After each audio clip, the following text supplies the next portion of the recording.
प्रयागराज के जैतवाड़ीह रेलवे पुलिया के पास श्रद्धालुओं से भरी बस पलट गई। इस हादसे में करीब 15 लोगों के घायल होने की सूचना है और सभी घायलों को स्थानीय लोगों की मदद से नजदीकी अस्पताल भर्ती कराया गया है। आपको बता दें कि पड़िला महादेव मंदिर में पूजा अर्चना करने के बाद सभी श्रद्धालु वापस घर जा रहे थे। थरवई थाना क्षेत्र का ये पूरा मामला बताया जा रहा है, जहां पर यह हादसा हुआ। श्रद्धालुओं से भरी बस पलट गई। पड़िला महादेव के दर्शन करके लोग लौट रहे थे और तभी यह हादसा हो गया। जैतवाड़ीह रेलवे पुलिया के पास की घटना है। थरवई थाना क्षेत्र है प्रयागराज का, जहां पर ये बस पलटी है।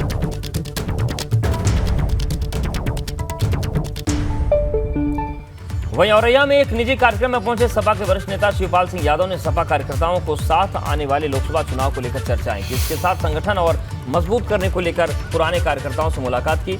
इसके बाद मीडिया से बात करते हुए उन्होंने बीजेपी पर जमकर हमला बोला। यहां तक कि मुख्यमंत्री योगी आदित्यनाथ के चिपकू वाले बयान पर भी जवाब देते हुए उन्होंने कहा कि भारतीय जनता पार्टी की जमीन खिसक चुकी है, बौखलाए हुए हैं और 2024 में भारतीय जनता पार्टी को हटाना है, क्योंकि भारतीय जनता पार्टी ने 9 साल में देश और 6 सालों में प्रदेश में कुछ नहीं किया। जनता के बीच जाकर वो झूठ बोलते हैं, बहकाने का काम करते हैं और जनता को केवल धोखा दिया गया है। शिवपाल सिंह यादव के आजमगढ़ से चुनाव लड़ने को लेकर भी उन्होंने कहा कि ये फैसला पार्टी करेगी।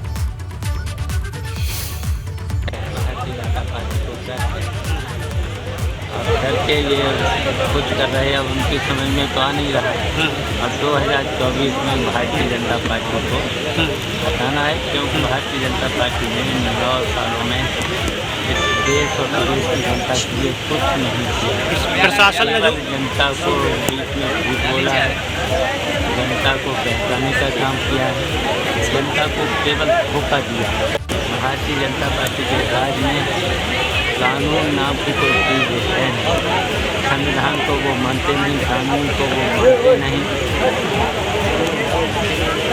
तो इसलिए वो लाइन ऑर्डर तो पूरी तरह से ध्वस्त है। सपा के महासचिव स्वामी प्रसाद मौर्य ने पीएम मोदी के अमेरिका दौरे को लेकर सवाल खड़े किए हैं। उन्होंने कहा कि अमेरिका में नरेंद्र मोदी से पूछे गए सवाल का जवाब तब मिल गया जब राष्ट्रपति द्रौपदी मुर्मू को मंदिर में प्रवेश से रोका गया।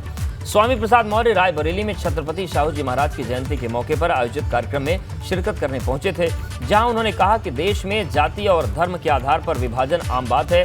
स्वामी प्रसाद मौर्य ने कहा कि जब देश में सर्वोच्च पदों पर बैठे लोगों के साथ भेदभाव हो रहा है, तब आम दलित और पिछड़ों के साथ क्या होता होगा, समझना मुश्किल नहीं है।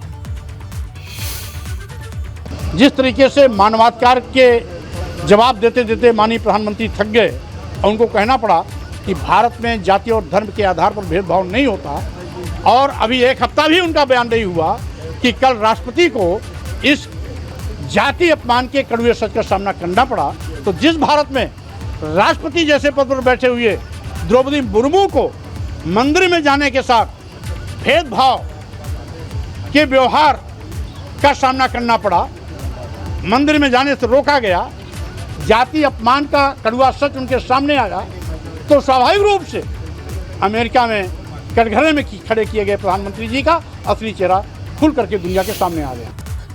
15 जून से मानसून सत्र शुरू होते ही रामनगर का स्थानीय शासन प्रशासन सतर्क हो गया है। जो कोसी किनारे आबादी वाले ग्रामीण इलाकों में बसे हुए हैं, उनको खाली करके सुरक्षित स्थानों पर पहुंचाए जाने की कार्रवाई चल रही है। वहीं उनके भरण पोषण के लिए 4 महीने का राशन उपलब्ध कराया गया है। उप जिलाधिकारी के आदेश पर राहत और बचाव के लिए तैयारियां पूरी की गई हैं। तो मानसून सत्र जो मानसून है उसकी दस्तक के साथ ही प्रशासन अलर्ट पर है। कोसी नदी किनारे बसे हुए ग्रामीणों को सुरक्षित स्थानों पर पहुंचाने की कार्रवाई चल रही है। उप जिलाधिकारी के आदेश के बाद 4 महीने का राशन भी वहां पर उपलब्ध करवा दिया गया है। जिला स्तर पे भी आपदा परिचालन केंद्र शुरू हो गया है और तहसील स्तर पे भी आपदा परिचालन केंद्र शुरू हो गया है। इसके अलावा जो हमारा चुकुम जो एक आपदा प्रभावित क्षेत्र रहता है, क्योंकि उसका आने जाने का रास्ता नदी से ही होके जाता है, तो वहाँ पे हमने 4 महीने का राशन पहले भिजवा दिया है। और भी जो ज़रूरत की आवश्यकता है वो हम वहाँ के लोगों से, वहाँ के जनप्रतिनिधियों से बात करके उन तक हमने पहुँचा दी है।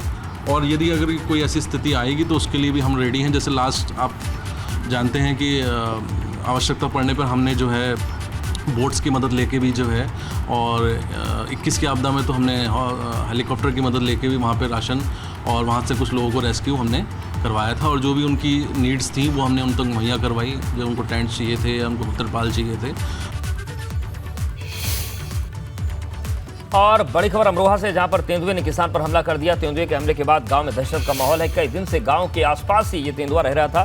वन विभाग ने तेंदुए को पकड़ने के लिए पिंजरा लगाया है। तेंदुए ने पालतू कुत्ते और 3 बकरियों को भी निवाला बना लिया है। थाना रजबपुर इलाके के पीठखेड़ा गांव का ये पूरा मामला है।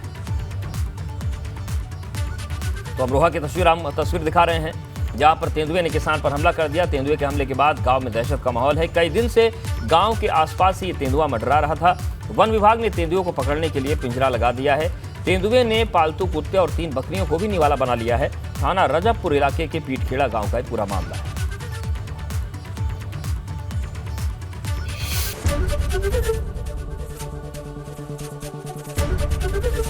एबीपी गंगा, खबर आपकी, जुबान आपकी।